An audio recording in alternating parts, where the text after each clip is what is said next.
ఇక్కడ సింగ్ నగర్కి వచ్చాను. ఇక్కడ పరిస్థితులన్నీ చూసాం. అప్పటికే బుడమేరు బ్రీచెస్ పడడం, ఆ బ్రీచెస్ వల్ల ఆ నీళ్లు కూడా విజయవాడ మీదకి వచ్చే పరిస్థితికి వచ్చింది. దీనివల్ల మొత్తం ఇక్కడుండే ప్రాంతం అంతా కూడా సబ్మెర్జెన్స్ గురయ్యే పరిస్థితి వచ్చింది, ముంపు గురయ్యే పరిస్థితి వచ్చింది. చాలా బాధాకరం. ఏదైతే ఒక పక్కన వర్షాలు ఎక్కువ పడడం, ఇటీవల కాలంలో ఎప్పుడు కూడా ఇంత వర్షం పడలేదు, అంత వర్షం పడింది. ఒకసారి మన చరిత్రలో చూస్తే ఇంత పెద్ద ఇన్ఫ్లోస్ ఒక్కసారి 1998లో వచ్చాయి. తర్వాత ఇప్పుడు వచ్చింది. 1998లో 9,24,000 క్యూసెక్స్ డిశ్చార్జ్ అయింది. యాజ్ ఆన్ నౌ 9 గంటలకి 9,70,000 క్యూసెక్స్ ఆఫ్ వాటర్ డిశ్చార్జ్ అయింది.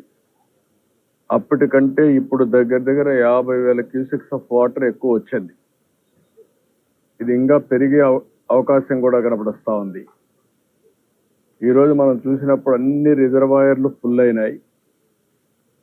అదే సమయంలో ఈరోజు ఊహించిన విధంగా ఈ తుఫాన్ రావడం, ఈ తుఫాన్ వల్ల ఏవైతే తెలంగాణలో ఉండే ఈ యొక్క బుడమేరు ఇలాంటివన్నీ కూడా పెద్ద ఎత్తున అక్కడ వర్షాలు పడడం, ఆ క్యాచ్మెంట్ కూడా వాటర్ అంతా ఇక్కడికి వచ్చే పరిస్థితి వచ్చింది. ఇప్పుడు దీనివల్ల ఇంకా కూడా కొద్దిగా పెరిగే అవకాశాలు ఉన్నాయి. ఇప్పటికే కొన్ని ప్రాంతాలు బాగా ప్రమాదంగా తయారయ్యే పరిస్థితి వచ్చింది. ఇప్పటికే మనం ఒక పక్క చూస్తే ఏదైతే సింగ్ నగర్తో తోడుగా కృష్ణా లంకలో కూడా కొన్ని నీళ్లు వచ్చే పరిస్థితి వచ్చింది. ఇది కాకుండా ఇబ్రహీంపట్నంలో కూడా కొన్ని నీళ్లు వచ్చే పరిస్థితికి వచ్చింది. ఇవన్నీ కూడా చాలా బాధాకరమైన సంఘటన, ఊహించని సంఘటన. అయితే ఇప్పుడు మనం చేయగలిగే దీన్ని సమర్థవంతంగా ఎదుర్కోవడం తప్ప ఇంకొకటి లేదు. ఇందులో రెండు ఉన్నాయి. ఒక పక్క అకాల వర్షాలు, కుంభవృష్టిగా వర్షం పడడం. ఇక్కడ గుంటూరు, విజయవాడలో చరిత్రలో ఎప్పుడూ పడని విధంగా 20 నుంచి 35 సెంటీమీటర్ల వర్షపాతం పడింది. దీనికి తగినట్టు మొత్తం నాగార్జున సాగర్ కానీ, శ్రీశైలం నుంచి నాగార్జున సాగర్, పులిచింతల నీళ్లు విపరీతంగా వస్తున్నాయి. దానికి తోడుగా ఈ మున్నేరు, బుడమేరు ఇవన్నీ కూడా పెద్ద ఎత్తున నీళ్లు వచ్చాయి. అన్నీ కలిపి ఈరోజు ఈ ప్రమాదం వచ్చింది. రెండోది, బుడమేరుకి ఏదైతే నేరుగా కొల్లేరుకు పోయే దీంట్లో సరిగా మెయింటైన్ చేయకుండా పోవడం, మెయింటైన్ చేయకుండా పోయి కొన్ని బ్రీచెస్ పడడం, ఆ బ్రీచెస్లో కొల్లేరుకు పోవలసిన నీళ్లు నేరుగా ఈరోజు కృష్ణా ఏదైతే ఈ దీని మీద సిటీకి రావడం, ఇవన్నీ కూడా సింగ్ నగర్కి రావడం. దీనివల్ల దగ్గర దగ్గర 16 వార్డులు సింగ్ నగర్లో దెబ్బతినే పరిస్థితికి వచ్చింది. ఈ 16 వార్డుల్లో కూడా మనం ఒకసారి చూస్తే దగ్గర దగ్గర 2,76,145 మంది ఇక్కడ ప్రజలు ఉండే అవకాశం ఉంది. అంటే ఇక్కడ 2,76,000 మంది ఉన్నారు. ఇంకొక పక్కన ఇప్పుడు నేను చెప్పినట్టు కృష్ణలంక, భూపేష్ నగర్లో కూడా కొంతమంది ఉన్నారు. అదే కాకుండా ఇబ్రహీంపట్నంలో కూడా కొంతమంది అక్కడ కూడా సబ్మెర్జ్ అయ్యే పరిస్థితి వచ్చింది. ఇవన్నీ కూడా చాలా పెద్ద ఎత్తున డ్యామేజ్ జరిగే పరిస్థితి వచ్చింది. ఒక పక్కన మానవ తప్పిదం.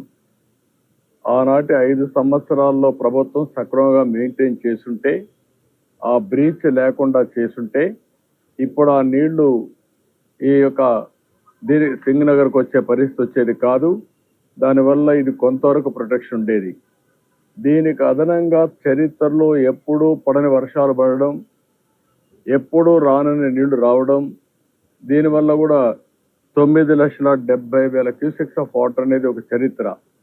అని నీళ్లు వచ్చే కొందికి ఎక్కడికక్కడ వీక్గా ఉండేది ఎక్కడ, లేకపోతే ఓవర్ఫ్లో కావడం, సబ్మెర్జెన్స్ ఎక్కడ కొంత పల్లపు ప్రాంతాలు ఉంటే సబ్మెర్జెన్స్ కావడం, ఇవన్నీ అయ్యే పరిస్థితికి వచ్చింది.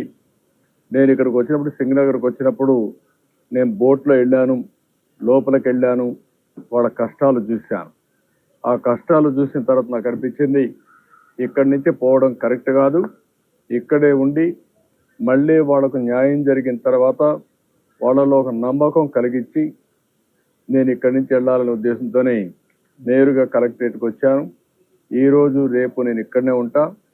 ఇక్కడి నుంచే నేను వస్తానే హోమ్ మినిస్టర్తో కూడా మాట్లాడాను, అమిత్ షా గారితో మాట్లాడాను, మొత్తం సిచ్యువేషన్ అంతా బ్రీఫ్ చేశాను. ఇమ్మీడియట్గా హోమ్ సెక్రటరీకి ఆదేశాలు ఇచ్చారు. 10 NDRF టీములు పంపిస్తున్నారు. 10 NDRF టీములు వస్తున్నాయి. ఈరోజు కొన్ని అయితే మిడ్ నైట్కి వస్తాయి, ఒక 4 బోట్లు వస్తాయి.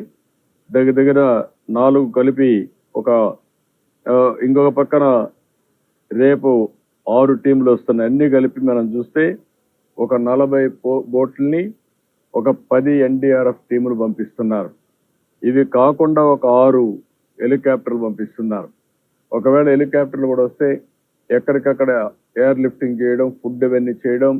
రెండోది ఎవరన్నా ఎవాక్యువేషన్ చేయాల్సి అర్జెంట్ అయితే వాళ్ళని కూడా తీసుకొచ్చి సురక్షితమైన ప్రాంతాల్లో పెట్టడానికి ఉపయోగపడుతుంది. ఇది కేంద్రం నుంచి మనం అడిగిన వెంటనే వాళ్ళు సహాయం చేసే పరిస్థితికి వచ్చారు. ఇదే సమయంలో మీరు ఒకసారి చూస్తే దీన్ని ఏదైతే ఒక వార్ ఫుటింగ్ లో చేస్తే తప్ప ఈ సమస్య పరిష్కారం కాదు. ఈ రోజైతే మధ్యాహ్నం నుంచి చాలా అవస్థపడుతున్నారు నీళ్లు వచ్చిన తర్వాత. కానీ రాత్రి అయింది. నేను వచ్చిన తర్వాత హోటల్ అసోసియేషన్స్ అందరిని పిలిచాం. అదే మరిగా ఏదైతే అన్నా క్యాంటీన్లో ప్రిపేర్ చేస్తే వాళ్ళని కూడా పిలిపించాం. అదే సమయంలో కలెక్టర్ గారు కొంత ఆదేశాలు ఇచ్చి కొంత ఫుడ్ ప్రిపేర్ చేశారు. ఇప్పుడు మన దగ్గరుండే బోట్లన్నీ కూడా కొన్ని పవర్ బోట్లు ఉన్నాయి, కొన్ని మాన్యువల్ బోట్లు ఉన్నాయి. ఇప్పుడు రాత్రికంతా తీసుకుని ప్రతి ఒక్కరికి ఫుడ్ పాకెట్స్ అందించడం, మంచినీళ్ళు అందించడం, ఒక 1/2 లీటర్ మిల్క్ అందించడం, క్యాండిల్స్ కానీ అదే మరి కొన్ని బిస్కెట్స్ కానీ ఇవన్నీ కూడా అందించడానికి సిద్ధం చేశాం. ఇప్పుడు అన్ని సిద్ధం చేసి వెహికల్స్ పంపించి ఇవన్నీ కూడా సుజావుగా వారికి జరిగే విధంగా చేరే విధంగా ఆలోచిస్తున్నాం. ఇక్కడ డేటా అంతా నేను కలెక్ట్ చేస్తే ఇక్కడనే సింగనగర్ ఏరియాలో 16 వార్డ్స్లో మొత్తం కార్పొరేషన్ డివిజన్లో మీరు చూస్తే 95,532 కుటుంబాలు ఉన్నాయి. 2,76,000 మంది జనాభాకి 95,532 కుటుంబాలు ఉన్నాయి. ఇందులో 82,579 ఫోన్లు కూడా ఉన్నాయి. 12,953 మంది ఫోన్లు కూడా లేకుండా ఉన్నాయి. ఆ డేటా అంతా తీసుకున్నాం. ఆ డేటా అంతా తీసుకుని మొత్తం రాష్ట్రంలో ఉండే ఆఫీసర్స్ అందరినీ కూడా రమ్మన్నాను. ఒక ఎమర్జెన్సీ ఉన్నప్పుడు ప్రత్యేకంగా ప్రతి ఒక్కరు ఇక్కడ పనిచేయాల్సిన అవసరం ఉంది. ఆ పనిచేయడం కోసం దగ్గర మాకు 16 డివిజన్స్ ఉన్నాయి, 77 సచివాలయాలు ఉన్నాయి. ఒక్కొక్క డివిజన్కి ఒక సీనియర్ ఆఫీసర్ని పెట్టి, ఒక్కొక్క సచివాలయానికి ఒక జూనియర్ ఆఫీసర్ని పెట్టి టోటల్గా ఇది రికవర్ అయ్యే వరకు ఎప్పటికప్పుడు వాళ్ళతో అనుసంధానం చేసుకుంటూ అవసరమైతే ప్రజలతో కూడా మాట్లాడి వాళ్ళకు న్యాయం చేసిన తర్వాతనే ఇక్కడి నుంచి వెళ్తాం. దానికోసం ఒక కార్యక్రమాన్ని తయారు చేశాను. ఇది అవుతానే అందరితో కూడా మేము కూర్చుంటున్నాం. మేము కూర్చొని మళ్ళీ రాత్రికి నేను వెళ్తాను. ఆ పేర్లన్నీ కూడా మేము మీకు రిలీజ్ చేస్తాం. ఆ పేర్లన్నీ మీకు రిలీజ్ చేసి మీకు ఇస్తాం ఆ నేమ్స్ అన్ని. దానికంటే ముఖ్యంగా ఈరోజు ఒక ప్రధానమైన బాధ్యతగా తీసుకున్నాం. చాలా మంది చాలా ఇబ్బందుల్లో ఉన్నారు. కొంతమంది అయితే చాలా దిగులు పడే పరిస్థితికి వచ్చారు. ఎప్పుడూ రాని కష్టాన్ని చూసే పరిస్థితికి వచ్చారు. అన్నీ కూడా ఫస్ట్ ఫ్లోర్లో ఉండే వాళ్ళందరూ కూడా ముంపు గురయ్యారు. వీళ్ళందరూ ఫస్ట్ ఫ్లోర్కి కానీ సెకండ్ ఫ్లోర్కి వెళ్ళిపోయారు. గ్రౌండ్ ఫ్లోర్ అంతా దెబ్బతిన్నారు. నీళ్లు కూడా అప్పటి నుంచి అట్లనే ఉన్నాయి. కొంతమంది చిన్న పిల్లలు ఉన్నారు, కొంతమంది ముసలి వాళ్ళు ఉన్నారు, కొంతమందికి మెడిసిన్స్ అందాల్సిన అవసరం ఉంది, కొంతమందికి నీళ్లు కూడా దొరకలేదు, భోజనం లేదని బాధపడే పరిస్థితికి వచ్చారు. ఒక్కోసారి ఒక విపత్కరమైన పరిస్థితి వచ్చినప్పుడు కొన్ని ఇబ్బందులు వస్తాయి.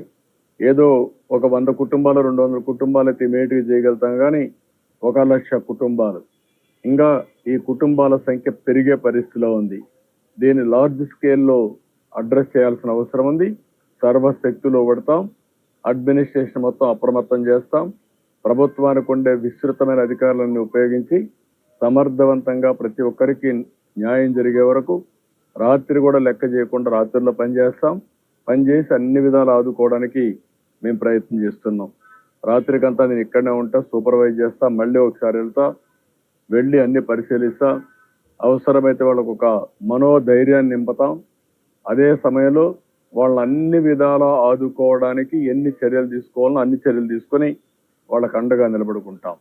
అందుకని ఇవన్నీ కూడా నేనే ఈరోజు సిఎస్ గారు ఇక్కడే ఉన్నారు, డీజీ గారు ఉన్నారు, అందరూ కూడా కూర్చొని పెట్టి ఒక యాక్షన్ ప్లాన్, ఏదైతే ఇంత పెద్ద ఎత్తున విపత్తు వచ్చినప్పుడు అదే స్ఫూర్తితో మేమందరం కూడా పనిచేస్తే తప్ప లాస్ట్ మైల్లో ఉండే వారికి న్యాయం జరగదు.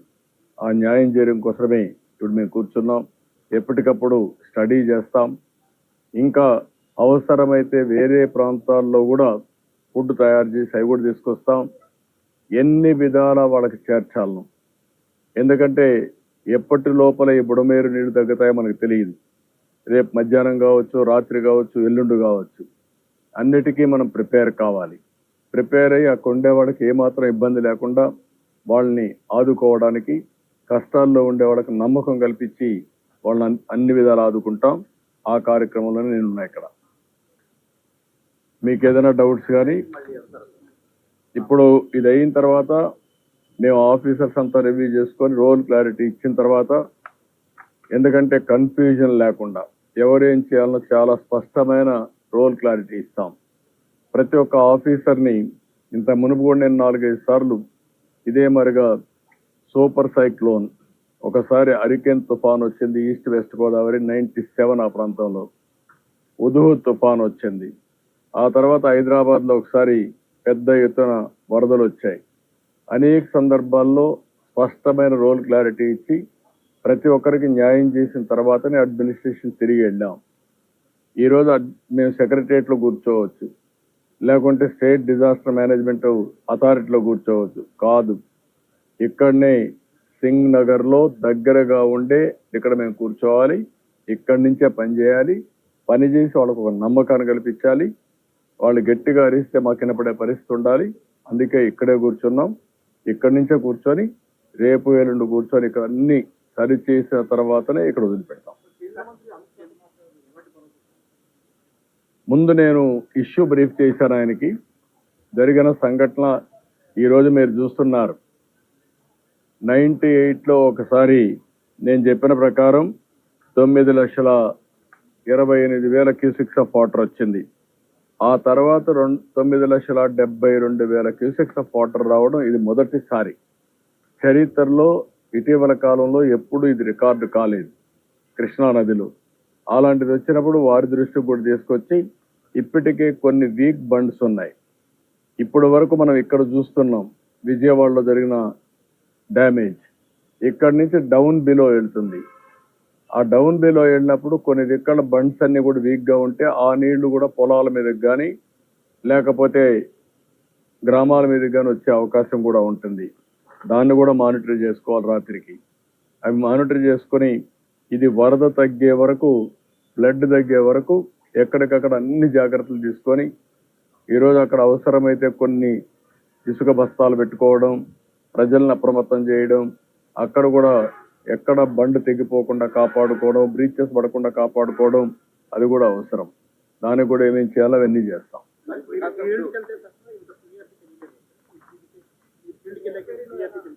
అంటే వచ్చినటువంటి ఇది ఆల్ ఆఫ్ ఎ సడన్ ఆ నీళ్లు కూడా యాడ్ అయినాయి. బుడమేరు ఎప్పుడు ఇంపల్సివ్గా వస్తుంది. వచ్చినప్పుడు ఆ నీళ్లు చేరే కొద్దికి అంత మునుపు కొన్ని ప్రాంతాల్లో నీళ్లు వస్తాయని ఎక్స్పెక్ట్ చేశారు. ఎప్పుడైతే బుడమేరు నీళ్లు వచ్చాయో ఆల్ ఆఫ్ ఎ మున్నేరు కానీ బుడమేరు కానీ సడన్గా వస్తాయి. ఆ నీళ్లు కూడా వచ్చాయి. ప్లస్ ఇక్కడ వచ్చే నీళ్లు వచ్చాయి, ఆ నీళ్లు వచ్చాయి, రెండు ఎదురు తగిలే కొద్దికి ప్రమాదం ఇంకా ఎక్కువ అయిపోయింది. ఆ బ్రీచెస్ కూడా ఉన్నాయని ఎవరికి తెలియదు. అడ్మినిస్ట్రేషన్ కూడా కొత్తగా వచ్చిన 80 రోజుల్లో ఎక్కడెక్కడ బ్రీచెస్ ఉన్నాయి వాళ్ళు చూసుకోలేదు. ముందు పెట్టిన వాళ్ళు కూడా ఎక్కడ పట్టించుకోలేదు. అన్నీ కలిపే కొద్దికి ఈ ప్రమాదం వచ్చే పరిస్థితి వచ్చింది. ఆ అవుట్లెట్ కూడా 4000 క్యూసెక్స్కే ఉంది. అక్కడ అల్టిమేట్ గా ఉండే అవుట్లెట్ 4000 క్యూసెక్స్కి ఉంది. ఇక్కడ 10,000 వచ్చే కొద్దికి ఆ నీళ్లు అక్కడ కూడా పోయే పరిస్థితి లేదు. ఆ సమస్యలు కూడా వచ్చాయి. ఇప్పుడు ఆర్ఆర్పేటలో అదే పరిస్థితి ఉంది, మిల్క్ ప్రాజెక్ట్లో అదే పరిస్థితి ఉంది, ప్లస్ ప్రకాశం రాజు డౌన్ స్ట్రీమ్ లో కూడా ఇప్పుడు మొత్తం కూడా ముంపు అవుతుంది. అప్ స్ట్రీమ్ మీరు ఇందాక అన్నట్టు ప్రేమపట్నం కానీ కొత్తూరుపూడి కానీ కర్రీ కానీ మొత్తం కూడా ఇప్పుడు అన్ని జలదిక్కున్నాయి. అన్నింటి మీద అందుకనే వాట్ ఐఎమ్ సేయింగ్, నేను అందుకనే ఒక్క ప్రాంతమే కాకుండా సింగ్ నగర్ కు ప్రారంభమైంది. అక్కడి నుంచి ఇప్పుడు కూడా నీళ్లు పెరుగుతున్నాయి. పెరిగినప్పుడు వల్నరబుల్ ప్లేసెస్ ఎక్కడైతే ఉన్నాయో అవంతా కూడా మీరు చెప్పినట్టు కృష్ణలంక, ఇబ్రహీంపట్నం ఇలాంటి ప్రాంతాలు కూడా వచ్చే ప్రమాదం ఉంది. వచ్చాయి. ఇది ఇంకా రాత్రికి రేపటికి పెరిగే ప్రమాదం ఉంది. అన్నీ కూడా అందుకనే వార్ ఫుటింగ్ లో సర్వశక్తులు వడ్డీ ఏమేం చేయాలో చేయడం కోసం ప్రయత్నం చేస్తున్నాం. అన్ని చర్యలు తీసుకుంటాం.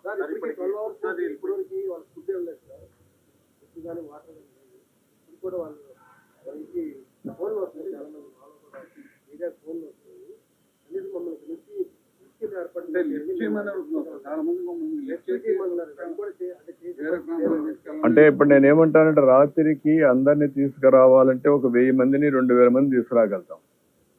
లేకుంటే ఒక 3000 4000 2,76,000 మేము తేలేం. ముందు మనం చేయాల్సింది ఏంటంటే అందరికీ కొన్ని సదుపాయాలు అరేంజ్ చేస్తే ఫస్ట్ ఫ్లోర్ లో సెకండ్ ఫ్లోర్ లో వాళ్ళు ఉంటే రేపు మార్నింగ్ నుంచి ఈ హెలికాప్టర్స్ ఇవన్నీ వచ్చిన తర్వాత ఇప్పుడు కూడా ఎవరైనా అత్యవసరంగా రావాల్సిన చిన్నపిల్లలు, ముసలి వాళ్ళు, లేకుంటే అనారోగ్యంగా ఉండే వాళ్ళని తీసుకొద్దాం. రేపటి నుంచి ఇక్కడ అన్ని ప్లాన్ చేసి చేస్తాం. ఇప్పటికే 90 దాకా చేశాం. ఇంకా ఎన్ని కావాలనో విజయవాడలో అన్ని హోటల్స్ కానీ, కమ్యూనిటీ హాల్స్ కానీ, కళ్యాణ మండపాలు కానీ మొత్తం తీసుకుంటాం. అన్ని తీసుకొని అక్కడ భోజనం పెట్టడం కానీ ఇవన్నీ ఎక్కడ ఏమాత్రం లోటు లేకుండా చేసే బాధ్యత తీసుకుంటాం. ఎన్ని పునరావాస కేంద్రాలు కావాలన్నా అన్ని పెడతాం. Not one, no limitation for that.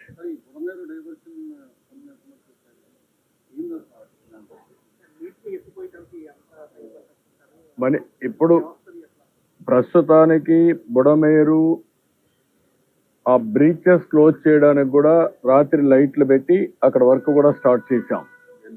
Generator పెట్టాం, లైట్లు పెట్టాం. అవి ఆ బ్రీచ్ని ఏ విధంగా క్లోజ్ చేయాలనో రోడ్ అవన్నీ యాక్సెస్ పెట్టి అవన్నీ చేయడం కోసం ప్రయత్నం చేస్తున్నాం. అది కూడా క్లారిటీ వస్తుంది. ఒక పక్క బుడమేరుని బ్రీచ్ క్లోజ్ చేయడం, పైన నుంచి వచ్చే వాటరు ఇంకొన్ని ప్రాంతాలకు స్ప్రెడ్ అయింది. ఇప్పుడు ఈ నీళ్లు బ్యాక్ కొట్టే కొద్దికి ఇబ్రహీంపట్నంకి వెళ్ళాయి. ఇక్కడ కట్టినటువంటి వాల్ ఏదైతే ఉందో ఆ వాల్ కూడా స్వీప్ చేసి వచ్చి కృష్ణలంకకు వచ్చే పరిస్థితికి వచ్చాయి. ఇవన్నీ కూడా టెక్నికల్ గా అనలైజ్ చేసుకొని ఇవన్నీ పునరావృతం కాకుండా ఉండాలంటే ఏం చేయాలో అవన్నీ భవిష్యత్తుకు తయారు చేసుకుంటాం. కానీ ఫస్ట్ మేము చేయాల్సింది ప్రజల్ని కాపాడడం, వాళ్ళ భద్రతకు భరోసా ఇవ్వడం, వాళ్ళకి ఇమ్మీడియట్ గా రిలీఫ్ ఇవ్వడం, వాళ్ళని సేఫ్ ప్లేస్ లో తీసుకురావడం, వాళ్ళకి జరిగిన నష్టాన్ని భర్తీ చేయడం, ఇవి ప్రధాన లక్ష్యాలు.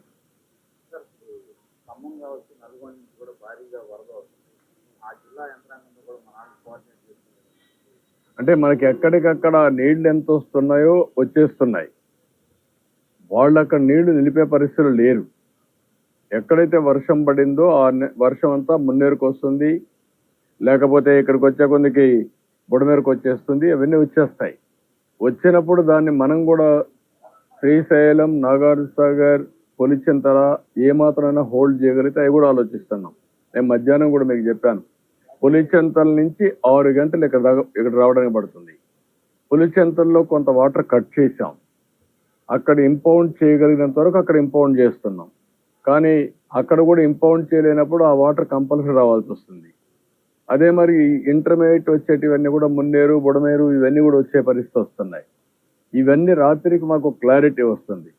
తగ్గుతుందా ఇంకా పెరుగుతుందా అవర్లీ చూస్తున్నాం. అవర్లీ మీరు చూస్తే 8 o'clock 9,40,000 క్యూసెక్స్ ఉంది.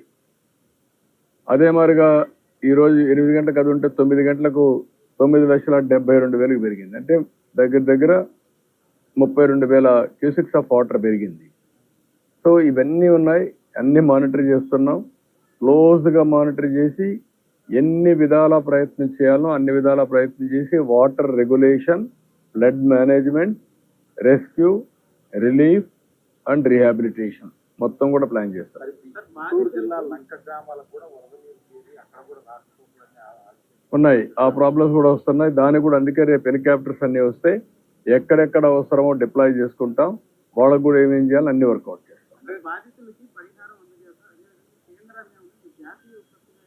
డెఫినెట్గా అడుగుతాం.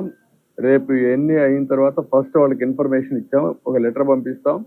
జాతీయ విపత్తుగా డిక్లేర్ చేసి రాష్ట్రాన్ని ఆదుకోమని కూడా కోరుతాం. అది రేపు పంపిస్తాం.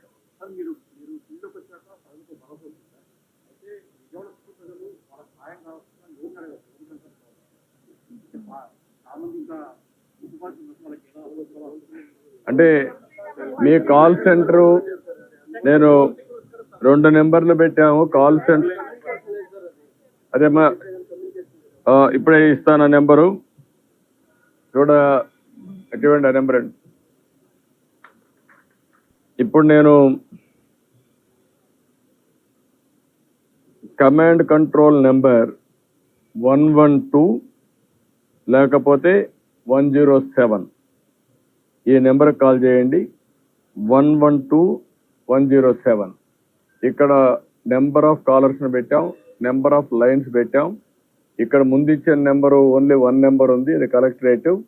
ఇది కంట్రోల్ రూమ్ పెట్టి అక్కడ ఎవరు చేసినా అవన్నీ కన్సాలిడేట్ అవుతాయి. నేను కూడా అందరికి IVRS ఇస్తాను. నా పేరుతో ఇది అవుతాను ఒక IVRS తీసి నేను కూడా పంపిస్తున్నా. వాళ్ళు ఇచ్చిన ఫీడ్బ్యాక్ తీసుకుంటా, రెగ్యులర్గా వాళ్ళతో టచ్లో ఉంటా, మీ ద్వారా కూడా తెలియజేస్తా. ఎప్పటికప్పుడు వాళ్ళ ఫీడ్బ్యాక్ కూడా తెలుసుకొని అవసరమైతే మళ్ళీ నాకు కృష్ణలంక ఆ ప్రాంతం కూడా తెప్పించుకుంటాను, ఇబ్రహీంపట్నం తెప్పించుకుంటాను. కాంప్రహెన్సివ్గా ఒక హ్యూమన్లీ ఏమేం పాసిబిలిటీ ఉంటే అన్నీ చేస్తాం. నో క్వశ్చన్ ఆఫ్ కాంప్రమైజ్, ఎక్కడ రాజీ పడే పరిస్థితి లేదు. ఈ అవసరమైతే 3-4 రోజులు మేలుకుంటాం, రాత్రి మగుళ్ళు పనిచేస్తాం. ప్రతి ఒక్కరికి న్యాయం జరిగిన తర్వాత ఇక్కడి నుంచి బయలుదేరాం. ఇప్పుడే వెళ్తాను. ఇది మీ అయినాక మళ్ళా ఆఫీసర్లందరినీ మా సెక్రటరియట్ లో ఉండే సీనియర్ ఆఫీసర్స్ అందరినీ రమ్మన్నా. ఆల్ IAS ఆఫీసర్స్, సెక్రటరీస్ అందరూ, సీనియర్ సెక్రటరీస్ కూడా ఒక్కొక్క సచివాలయం తీసుకుని మానిటర్ చేస్తాం. మేమేదో పెత్తనం చేయడానికి లేదు, మేము ప్రజలకు సేవకులుగా ఉంటాం. వాళ్ళకు న్యాయం జరిగే వరకు ఇక్కడే ఉంటాం. లాస్ట్ టైం కూడా నేను హరికేన్ తుఫాన్ వచ్చినప్పుడు రాజమండ్రిని RDO ఆఫీస్ని సెక్రటరీ చేసుకొని 10 రోజులు అక్కడే ఉన్నా నేను. అదే మరిగా విశాఖపట్నంలో కలెక్టరేట్ని సెక్రటరీగా చేసుకొని అక్కడే ఉన్నా. కష్టాలు వచ్చినప్పుడు ఏ మాత్రం కూడా అజాగ్రత్త వహించకుండా పూర్తిగా బాధ్యత తీసుకొని పనిచేస్తాం, అన్ని సెట్ చేస్తాం.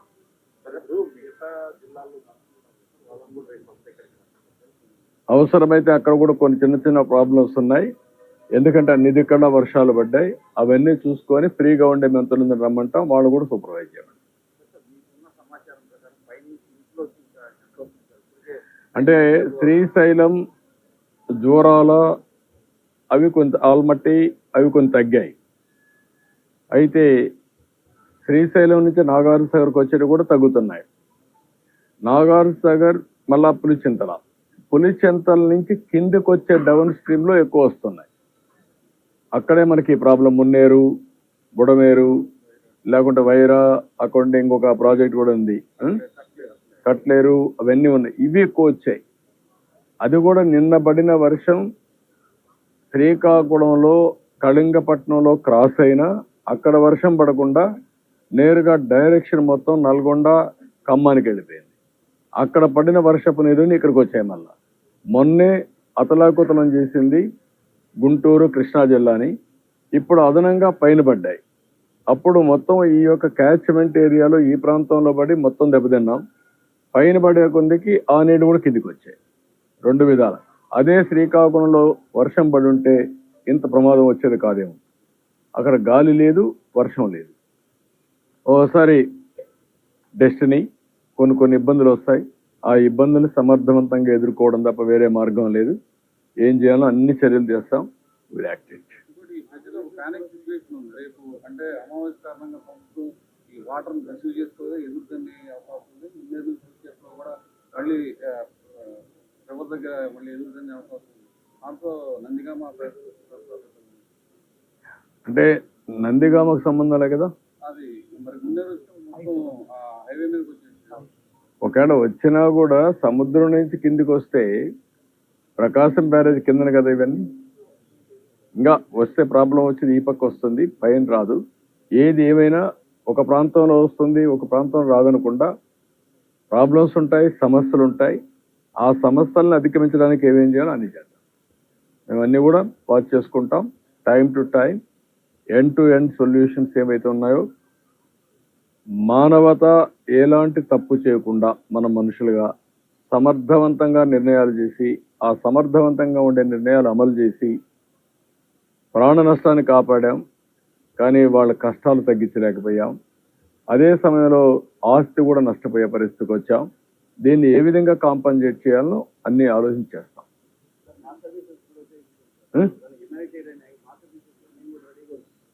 అందరం కలిసి చేయాల్సిన అవసరం ఉంది. ఇప్పుడు ఒకరి మీద ఒకరు ఇది చేసుకోవడం కాదు. ప్రజలను కూడా అప్పీల్ చేస్తున్నా, దయచేసి అర్థం చేసుకోండి. ఇది ఒక విధంగా మేము వచ్చిన 80 రోజుల్లో ఇది రావడం అనేది మొన్నటి వరకు ఆనందపడ్డాం. వర్షాలు బాగుపడ్డాయి, కరువు తగ్గుతుందని, రిజర్వాయర్స్ అన్ని బాగా ఫుల్ అయ్యాయని. అదే సమయంలో ఈ కష్టం కూడా తెచ్చిపెట్టింది. ఏది ఏమైనా అన్ని విధాల ప్రయత్నం చేస్తాం. అందరి సహకారం తీసుకుంటాం. మీరు కూడా ప్రజలకు ఎప్పటికప్పుడు తెలియజేయండి. మనం ప్రభుత్వం చేసే పనులన్నీ ప్రతి ఒక్కరికి చివరనున్న ప్రతి ఒక్కరికి వాళ్ళ కష్టం తగ్గించి, బాధలు తగ్గించి సహాయం చేయడం ఆలోచన చేస్తాం. Thank you. నేను రాత్రికి ఇక్కడ ఉంటా, మళ్ళా వెళ్తా. మీకు ఏదైనా ఉంటే టైం టు టైం మేము బులెటిన్ రిలీజ్ చేస్తాం. అవర్లీ బేసిస్ ఎంత వాటర్ వస్తుందో అవి కూడా రిలీజ్ చేస్తాం. అదే సమయంలో ఏమేమి రిలీఫ్లు చేస్తున్నాం, ఏమేమి డెవలప్మెంట్ అన్నీ చేస్తాం. మీకు ఒకటే దీనికి సమాధానం, పెద్ద ఎత్తున సహాయ కార్యక్రమాలు చేయాలి. అదొకటే మార్గం. రెండోది, ఎంతమందిని వీలైతే తీసుకొచ్చి ఏదో రీహాబిలిటేషన్ సెంటర్లో పెట్టి క్యాంపులు పెట్టి అన్ని విజయవాడలో ఎన్ని ఫంక్షన్ హాల్స్ ఉంటే అన్ని పెడదాం. అవసరమైతే హోటల్స్ కూడా తీసుకోమని చెప్పాను మా వాళ్ళకి. ఏమి కొంపలేం కూలిపోవు, హోటల్ కూడా తీసుకుందాం, అన్ని దిక్కలా పెడదాం. ప్రజల కంటే మించింది ఏం లేదు. అన్ని కూడా తీసుకుంటాం. అన్ని తీసుకొని అన్ని చర్యలు తీసుకుంటాం. Thank you. ఈ వీడియో కనుక మీకు నచ్చినట్లయితే లైక్ చేయండి, షేర్ చేయండి, కామెంట్ చేయండి మరియు సబ్స్క్రైబ్ చేయండి. చూస్తూనే ఉండండి లిమ్రా టీవీ.